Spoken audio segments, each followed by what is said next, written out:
What is that from? Something? It's just the. Oh, I think it's just a Nicolas Cage. like a martial arts. Just a sign of respect. Well, that was a movie. Oh boy! Hello and welcome back to Simon's Rants. I'm Simon, this is Justin, and we just saw and are giving our first thoughts for The Unbearable Weight of Massive Talent, which is of course the new amazing Nicolas Cage film that is telling the true story of Nicolas Cage behind the scenes, Of course. except not really. In case you don't know what it is, essentially it's just taking a jab at just enjoying the absurdism that is Nicolas Cage and just pretending that this is what his real life is, that he's just as crazy as his characters are in his movies, and then he gets thrown into the middle of this like kidnapping situation with gangs and mafia or whatever the hell they are, cartel, and just he has to get out of it. And it's crazy, it's bizarre. If you've seen the trailer, you get the vibe. It is entertaining. See, I'm not a complete cynic like Simon. I'm positive that this is just an average Tuesday for Nick Cage. Yeah, it's a documentary. Exactly. And what's his name? Pedro Pascal? Yeah. He was even better than Nicolas Cage was in this. I loved him. He was fantastic. He was hilarious. He's just always great. I mean, I haven't seen a miss from him.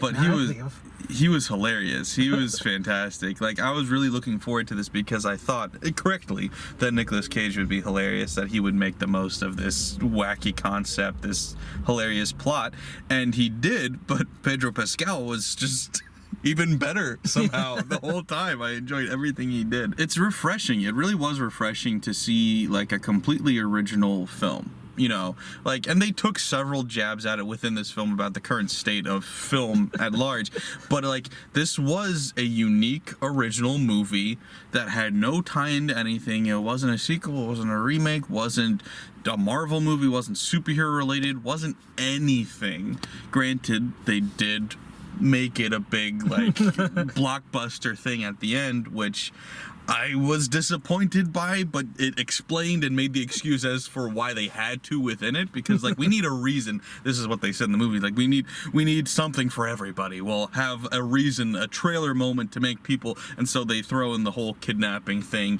And personally, if it had just been a movie about Nicolas Cage hanging out with Pedro Pascal, I probably would have enjoyed it more, because the plot was a bit boring to me at times. But I understand why they had to do it. They made that excuse, and you understand why they had to do it. And I mean, it was still entertaining, and it was great to see, you know, like I said, something original. This wasn't copying anything. It was just completely unique. The only thing it remotely reminded me of, Jim Carrey has an autobiography that he, well, sort of, it's completely fabricated, and it reminded me of this a little bit. Like, they were pretty similar. I was actually kind of hoping that it was under the radar. I knew it wasn't going to be, because if he was in this movie, they would have said something. But Jim Carrey and Nicolas Cage are, I don't know if they're like best friends, but they're close friends in real life. And I was like, if this was really Nicolas Cage's life, Jim Carrey should have been in here somewhere. No, that's a trio I can get behind. Yeah, but yeah, no, so it's kind of similar to that book. I'm forgetting what it's called right now, but that's a similar concept of, it's the absurdist take on an autobiographical story. So it's like, it's pretending it's real life, but it's obviously not. And to hilarious effects. I mean, like I said, I thought it was hilarious. I really enjoyed it. Oh, absolutely. I would love a series of buddy films or a TV show, whatever they want to do together. Just get them working together more. Is as self-aware and as hilarious as you're expecting it to be. I mean, there's countless references to all of his other movies. They show scenes from a bunch of other movies, and they're aware. I mean, Nicolas Cage isn't a moron. He's aware of his portrayal. He's aware of how people perceive him, and this is leaning into that. He is completely self-aware, and that's what makes it funny. I mean, even at the end when they're talking about the belt thing, it was like, yeah. I was talking to my PR guy or whatever, and he was like, you should wear this belt, and it was a giant beat. I was like, no, not the bees. Nick Cage knew what we all wanted, everyone across America, a character-driven story until the third act. Then then we get distracted and do explosions and guns and stuff. But I mean, yeah, no, like I said, I would have preferred just like, there's a scene where the two of them are just on acid running gosh. around. If the whole movie was just that vibe, it would have been perfect. It would have been a 10. But I understand why we had to get kind of distracted and do other things too. There had to be a plot, unfortunately. Okay, there's a plot. But it's like those moments, like, that was what made the movie for me, because the movie started, and I'll admit it was a little bit slow to start, and I was like, is this not going to live up to my expectations, which were actually pretty high for this movie? It was on my like most anticipated movies list like 3 years in a row, because it just kept not coming out, and so I had high expectations, and I was like, oh no, is this not going to be as good? And then we got to that middle of the movie when everything really started getting kicking. We were firing on all cylinders. We had the acid scene. I was just like, no, yeah, this is good. This is very, very good. As soon as that friendship blossomed, everything Yes. was in place. Yeah, because it really was. I mean, like I said, there's distractions here. We've got this whole CIA thing, which was awful. Both, I don't know what either of the actors in the CIA, but they were both terrible. And it was also so painfully obvious it was like low budget, because you've only ever got like 4 agents or 4 bad guys in a scene at a time. Like, you can't have like actual squads of people shooting. It's just like, oh, we've got one guy running there. Oh, we've got, okay, and they're dead. Okay, all right, cool. Hey, now we can have more people. They had a whole 5 at the very end there. Oh, Just doing the sure. circle. Yeah, and then we've got like the car chase, and you can't see inside the cars, so there's just invisible people in there. But so yeah, there is all of that garbage, and it's boring, and it's bad, and not well written or acted. But that's not really the point. The point is that is just fluff. That is just filler. That is just something to get people's attention, to put in the trailer and give people a reason to sit in the theater. Because if you had advertised this as 2 hours of Nicolas Cage and Pedro Pascal sitting around talking on acid, nobody would have. Well, I would. No, I would have. I would have still been there come, with you. but like Come a on. lot less people would have come to see it. So It's Nick Cage and Pedro on acid. Oh gosh. there is a plot, and there has to be reason stuff is happening. But ultimately, what this movie is about and what it thrives on is their interaction, their relationship, their bromance, their chemistry, which is fantastic. And I mean, is this something people knew about? I didn't know that they were great together. They were phenomenal. They really shine together when they start doing the live acting out to the world. Yes. Yeah. Pedro always comes up with these scenarios for whatever scene he wants to do with Nick. And finally coaxes Nick into it, and he just turns into character. Right. Yeah. I mean, because in case you don't know, so like the basic idea is this billionaire or whatever, he brings Nicolas Cage to his island because he's a huge fan of him, and he's written a script for him that he wants him to read and then hopefully do. And Nicolas Cage, I don't know if he actually ever reads it or not. He says he does, but I don't know if he was lying, because at this point he's working for the CIA, and he says, I read the script and I don't want to do it, but I will work with you on a new movie. So then they start working together, and so they just are like, well, we can't just make a movie, we have to be inspired. And so that's why they get on the acid. That's why they're just running around jumping off of cliffs and stuff. And it's that stuff, that was good. They switch shoes. Acid is always the key to creativity. Yes. Oh god, the shoes, yeah. They switch shoes just seemingly so they can complain about having to run in each other's shoes. Having the wrong shoes. That was it. And then when they're on the acid, he's like, "Are those guys watching us?" And then they sprint away. There's a bunch of really funny stuff happening as they're running around on acid. And then there's 2 completely other people on benches, but they look vaguely similar. There they are again. The best part of that scene, Pedro Pascal, he says they're looking at him, and he decides to try to take a double peek. Nick Cage tries to get him to act normal. Just throw out a out loud laugh. Yeah, fake laugh. Just fake laugh. And he gives the most hysterical, deranged laugh as he turns right and looks the people in the eyes. Hilarious. Just a funny movie. It's a good movie. I'm glad to see just originality in theaters. Really, it's just every moment they're on screen together is just perfection. Yeah. And then they have other people. Yeah. Well, And they can they be were funny sometimes. actors. Sure. They Were help sometimes. Was anybody else funny? Can you name one funny thing anybody else did? I'm gonna need a minute. I'm gonna find something. I didn't buy his family as being his family, like, remotely for a second. And then, like I said, the henchmen like bad or anything. The CIA, they were pretty bad. But it's like, it was so painfully obvious. It's like, we've got 4 people max in a room because that's all we can afford. And it was just so bad. It's like the people they cast too were the least believable CIA agents you've ever seen in your life. It was so bad. I didn't believe it for 1 second. And then I guess we're doing full spoilers because we've been talking about Pretty much the everything. whole So time. just spoilers, sorry, go watch it. It's good, it's funny. Anyway. And then we've got this awful, awful, awful scene with the CIA lady where they've already killed the annoying guy off screen, so that's fine. We didn't have to worry about him anymore.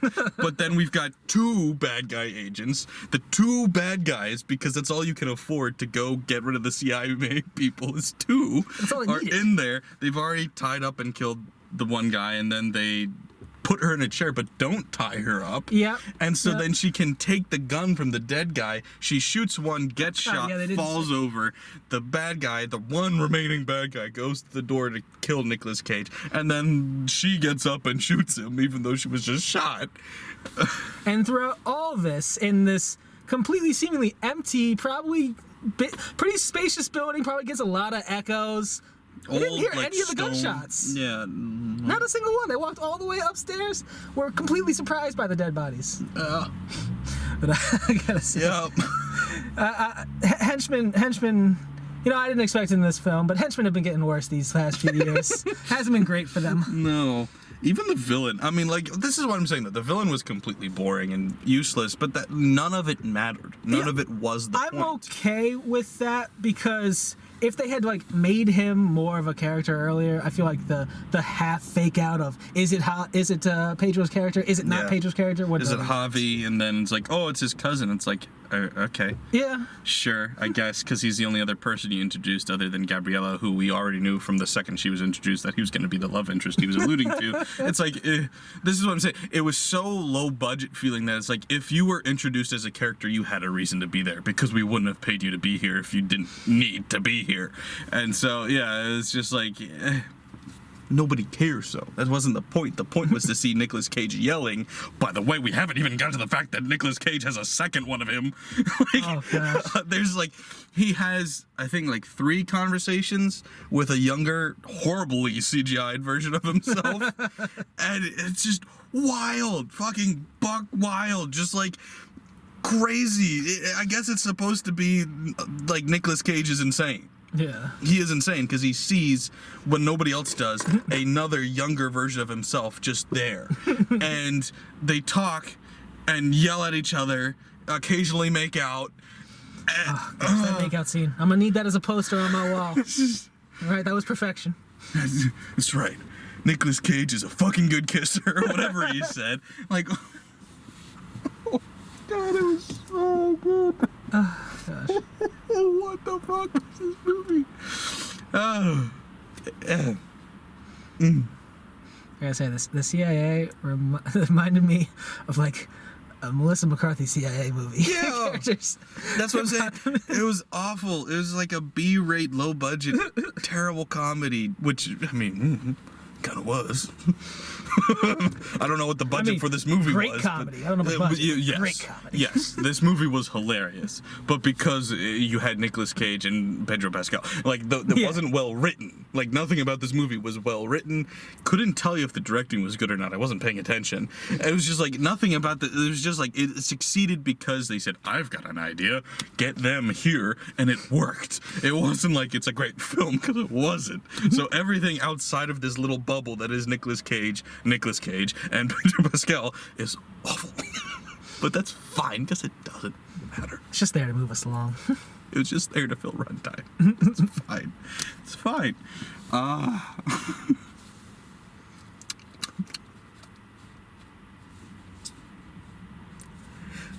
There's nothing really to review about it. It's an hour and 45-minute movie. We mostly talked about it. Yeah, there's nothing. Yeah, there's not much to review because it is just what it is. It's like, is it a good movie? No. Will you enjoy it? Yeah.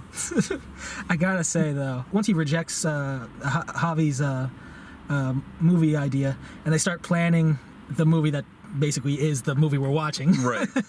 I do love that the very ending turns from like the final shootout with them into the actual movie. Yeah, it made me double take because I was like, wait, is Nicolas Cage like crazy and this whole thing's just been like he's been method acting this movie? Oh no, God. that's just okay. I get it, but that was bizarre. Also, Pedro Pascal's character gets shot. And then we just gloss I was like, at least wince when you get hugged by Nicolas Cage. Like, what? Like, okay, no, he got shot. I guess he's fine. Sure. Hey, it's unknown amount of time later.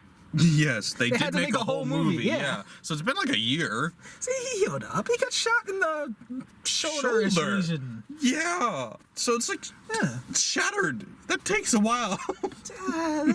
Medical technology nowadays. Yeah, sure. We'll just Star Trek it. We'll just you're fine. You said this, so I'm stealing this from you, but I've never wanted more to watch Paddington 2 than after this film. Oh my gosh, that was amazing. Just they reference Paddington 2 as Pedro Pascal's character, his third favorite film movie, yes. of all time. Right behind Face Off. Yep. And the Cabinet of Dr. Caligari. Yes. Which Pedro Pascal said Cabinet of Caligari. Nicolas Cage referenced this movie multiple times, by the way, and kept calling it Caligari or something, and I was like, why are you calling it that? And I was like, have I been saying it wrong this whole time? I've been saying Caligari. I don't know. Cage says things exactly the way he demands them to be said. And so, by the way, great movie, fantastic. I've now seen it referenced in two things, because it was referenced in Portlandia. Have you ever watched Portlandia? No. There's this episode about Netflix back when you'd get it on DVD. Yeah. And so the mailman would show up with a Netflix DVD every day or week or whatever. And he's like, I've gotten everything on Netflix. I don't know what to get. And what would you suggest? I was like, oh, you should get the Cabinet of Dr. Caligari. And they're like, oh, I've never heard of it. I was like, just watch it. So he gets it. He doesn't watch it. Finally watches it. Oh, yeah, it was a pretty good movie. You watched it? Yeah. And then they switched places. He's like, I'm free. Now you have to get somebody to watch this movie. That's actually why I watched it. It is a fantastic movie, but it's like, it's weird now that that's been referenced a second time. It is interesting. Like he said, it's a 100-year-old silent German film. Perfection. I mean, it's fantastic, but right up Nick Cage's alley. I guess. I mean, yeah, it's funny. I enjoyed the intellect that Nicolas Cage brought to it, whereas like the way he talked about film and acting and everything, like as absurd and as crazy as he is, he knows so much about the art of filmmaking and acting and all of that. So just to hear him talk about it, it's fantastic, because it's like, you know all this shit, yet you still act like that. I just like to think they went, Nick, we need you to talk about some films for a little bit. Just go for like half an hour. We'll film whatever. That is fantastic, because it's just like he obviously loves movies. He loves acting, and so when he talks about it, it's like he knows so much. And then he goes, put the bunny in the box. And you're like, okay, good job. Definitely worth a watch, because of how boring the plot itself actually is outside of Nicolas Cage and Pedro Pascal. I don't know how rewatchable it will be for me, but for a first viewing, it was fantastic. I have friends who haven't seen it yet and definitely want to watch it, so I'll end up rewatching with them, and I'll probably see it again. But 100%, I'll forget everything else about this movie besides Nicolas Cage and Pedro Pascal were phenomenal on screen together. I think it might also benefit from like being high or something, which I don't personally do, but it just feels like something that would make this movie more entertaining. Not that it needs the help. It is entertaining regardless. I'm just saying, for those of you who dabble, y'all might as well be on acid when the acid scene comes on anyway. It could be good. I don't know. I've never come close to taking acid, so I don't know. College was a hell of a time. Anyway, so I definitely recommend it. It's, I mean, what would you give it? I think I'd give it like a 7. 7 seems fair. For the complete movie, 7 feels fair, but 10 out of 10 for Pedro and Nick Cage together. 10 out of 10. 10 out of 10. As a whole, though, a 7 I think is fair. So that's what we had to think. Let me know what you guys thought below in the comments, and thanks for watching, guys. Bye. See you. Go watch Paddington 2. Yes, let me know if it's good, because I probably won't get around to it anytime soon. We've got 100-year-old German movies to watch.